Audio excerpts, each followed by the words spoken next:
होती है दोस्तों से। दोस्त क्या करेंगे, किसी पार्टी फंक्शन या त्योहार में पहले आपको ओकेजनली पिलाएंगे, आपको कुछ शराब पिलाएंगे, कुछ नशा कराएंगे, तो धीरे धीरे आप शौकिया किए, शौक के बाद वो आपका हैबिट हो जाएगा। अरे चलो ना संडे को ले लेते हैं, ये कर देते हैं। हैबिट के बाद अब आप उसके एडिक्ट हो जाते हैं। जब आप एडिक्ट हो जाते हैं तो फिर आपको चाहिए ही चाहिए। एडिक्ट होने के बाद और आप नशा करने लगते हैं, तो फिर वो आप उस नशा के डिपेंडेंट हो जाते हैं कि अब आप उसके बिना नहीं रह सकते। और उसके बाद जब डिपेंडेंट हो जाएंगे तो फिर आप उसके लिए आप उसके बिना नहीं रह पाएंगे, फिर आप नशा के ऐसे मकर जाल में फंस गए जहां से कहीं नहीं निकल सकते। सरकार इसके लिए एक भारी भरकम डिपार्टमेंट बनाया है, एनसीबी, नारकोटिक्स कंट्रोल ब्यूरो। ये हर जगह कहीं कहीं छापे मार के पकड़ते रहता है, लेकिन ये लोग कितना, इन लोग की भी अपनी एक लिमिटेशन है। हमारे जो बिहार झारखंड का एनसीबी है, तो यहाँ के जो डायरेक्टर हैं वो कुमार मनीष जी हैं, इन्होंने भी काफ़ी हमसे कहा कि सर आप भी अपने बच्चों को बताइए कि नशा से मुक्ति रहें। तो इन्होंने भी काफ़ी प्रयास किया है यहाँ पे। Say no to drug, yes to life.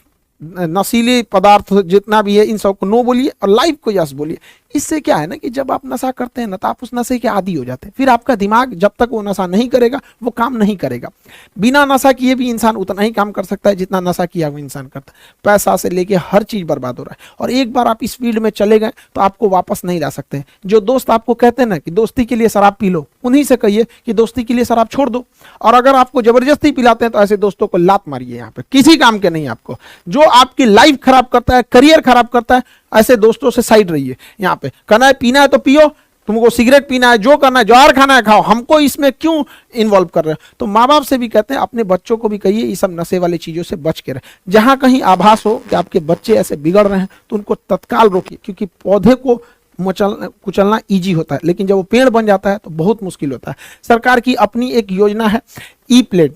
यहां से जाके आप लोग क्या कर सकते हैं, देखिए सरकार, भारत के ऊपर बहुत बार विदेशी जो होते हैं सब वो ब्लेम लगा देते हैं कि भारत में नशा बहुत ज़्यादा बढ़ रहा है और यही लोग विदेशों में जाके नशा फैला रहे हैं। तो भारत सरकार ने इसके लिए एक स्कीम लाई है। ऑनलाइन आपको रजिस्टर्ड कराना पड़ता है कि हम नशा नहीं करते हैं और ना ही नशा को करेंगे। ये लिंक है, आपको डिस्क्रिप्शन में दे देंगे, नॉर्मल सा लिंक है, देखिएगा आप इसको ध्यान से।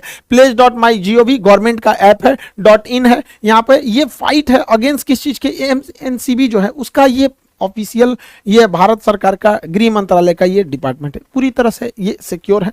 यहाँ पे आपको बस लिंक पे जाना है, यहाँ लिखना है प्लेज, यहाँ पे टेक प्लेज, शपथ लीजिए। इसको जैसे आप क्लिक करेंगे आपको नेक्स्ट पेज ओपन होगा। यहाँ कुछ नहीं करना है आपको, यहाँ अपने डिटेल्स भर देने हैं। इन डिटेल्स के हिसाब से फिर आगे करना है प्रोसीड। प्रोसीड में जब आगे जाएंगे तो आपको लैंग्वेज चुनना पड़ेगा। उस लैंग्वेज को सेलेक्ट करने के बाद आपको एक OTP आएगा, OTP के बाद आप सबमिट कर दीजिए। इससे क्या है ना कि गवर्नमेंट के पास एक डाटा ले जाएगा कि हमारे इतने युवा जो हैं वो क्या किए हैं, नशा को छोड़ने का शपथ लिए हैं। ये देश की हमारी बदनामी हो रही है, आप इस चीज को समझिए।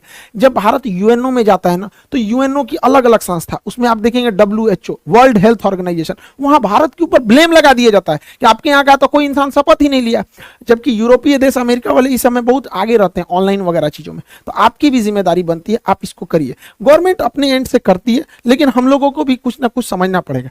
एनसीबी के जो भी आप देखेंगे अधिकारी से लेके वर्कर तक काफ़ी ज़्यादा वो वर्क करते हैं। ये लोग अपना ऑफिस छोड़ के हमारे पास कई बार आए, 3 बार 4 बार आए यहाँ पे, किस चीज़ को हम भी इनकी गहराई को समझे।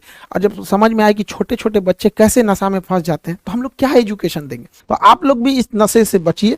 ये एक नॉर्मल सा प्रोसीजर है, 4-5 स्टेप में ये खत्म हो जाता है। कुछ करना ही नहीं है, यहाँ प्रोसीड करना है, डिटेल डालना है, OTP आएगा, भर के सबमिट कर देना, एकदम सिक्योर रहिए। और एनडीए का एग्जाम जो इस बार हुआ, देखिए एनडीए के एग्जाम में GS का पेपर बहुत नॉर्मल था, मैथ थोड़ा सा टफ कर दिया था, इंग्लिश, साइंस, ये सब चीजें एकदम नॉर्मल थी यहाँ पे। तो एनडीए के बैच में भी लड़के, जब प्रशांत सर आप लोगों को मैथ पढ़ा रहे थे तो लड़के हमारे पास आके शिकायत कर रहे थे कि सर बहुत डीप से पढ़ा रहे हैं। अब समझ में आ गया कि मैथ कितना डीप से पूछ दिया था। तो ये कोई बात थोड़ी होती कि सर डीप से पढ़ा, ये तो और अच्छी बात है कि सर बहुत ज्यादा डीप से पढ़ाया जा रहा है। तो एनडीए में भी लड़के ने जो भी बहुत बेहतरीन किया है, उन लोगों को ढेर सारी शुभकामनाएं। अब आगे SSB के लिए तैयार रहना है। जो लड़कों ने थोड़ी बहुत लापरवाही किया है वो लोग सेकेंड अटेम्प्ट में करिए, और जल्दी से जल्दी, क्योंकि इससे एनडीए सीडीएस ज्यादा टाइम आप लोग को नहीं देते हैं। सब उन लोगों को लिए भाई आप 1 हफ्ते के अंदर अंदर आप लोगों का भी जो एनडीए से जो अगले साल वाला एनडीए होगा उसके लिए बैचेज आ जाएंगे।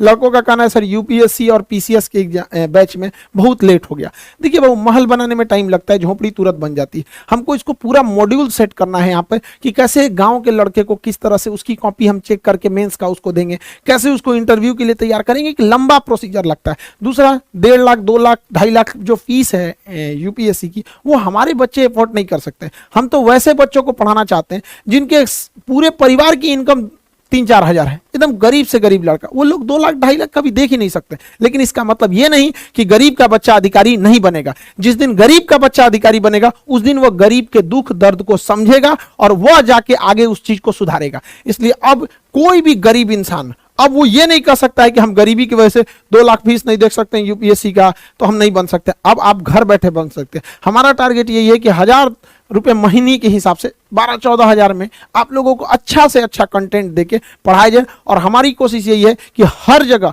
अब गरीबी को दूर करने की जिम्मेदारी गरीबों के हाथ में रहेगी। ये गरीबी दूर करने के चक्कर में अमीर और अमीर होते जा रहे हैं, अब ये जिम्मा आपको उठाना पड़ेगा। तो आपने बहुत भरोसा दिया हमारे चैनल को, दुनिया का सबसे बड़ा एजुकेशन चैनल बनाया, एप्लीकेशन पे जी जान लगा कि आप लोगों ने पढ़ाई किया। थोड़ा सा आप लोगों से विनती करते हैं, क्षमा चाहते हैं कि बहुत लेट हो गया, बट आप समझिए हमारी भी मजबूरी।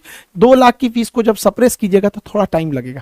तो आप लोगों से भी कहते हैं जैसे इंतजार किए थोड़ा और इंतजार करिए। पीपीएससी के लिए आएगा, यूपी पीसीएस के लिए, एमपी पीसीएस के लिए, स्टेट पीसीएस के लिए भी बहुत जल्दी आएगा। बंगाल के लड़के आप लोगों के लिए भैया बंगाल पीसीएस भी आएगा, ठीक है। थोड़ा सा हमको थोड़ी बंगाली कम आती ही नहीं है ऐसे तो बंगाली, लेकिन उसके लिए भी आएगा। थोड़ा सा वेट कीजिएगा। वादा है आप लोगों से सबसे कम फी में बेस्ट क्वालिटी आपको देंगे। फिर हर गरीब व्यक्ति जो है वो आगे बढ़ने का, अफसर बनने का सपना देख सकता है। बाकी एप्लीकेशन पे बैचेज जो हैं वो टाइम से होंगे। अभी 8 तारीख को सुबह 8 बजे बायोलॉजी का बैच स्टार्ट हो जा रहा है यहाँ पे। इस बैच में इनरोलमेंट चालू है, इनरोल हो जाइएगा। वही आप लोग का जो भी है अभी फिलहाल जो 200-300 ही फीस रहती है, इसमें ज़्यादा नहीं रहती है। बहुत जल्दी हम इस बैचेज को लाएंगे यहाँ पर और सारे लड़कों से कहते हैं जी जान लगा के पढ़ाई कीजिए, दुनिया को साबित कर दीजिए। ये खामोश मिजाज जिंदगी हमें जीने नहीं देगी। इस दौर में जीना है तो कोहराम मचा दो। जय हिंद।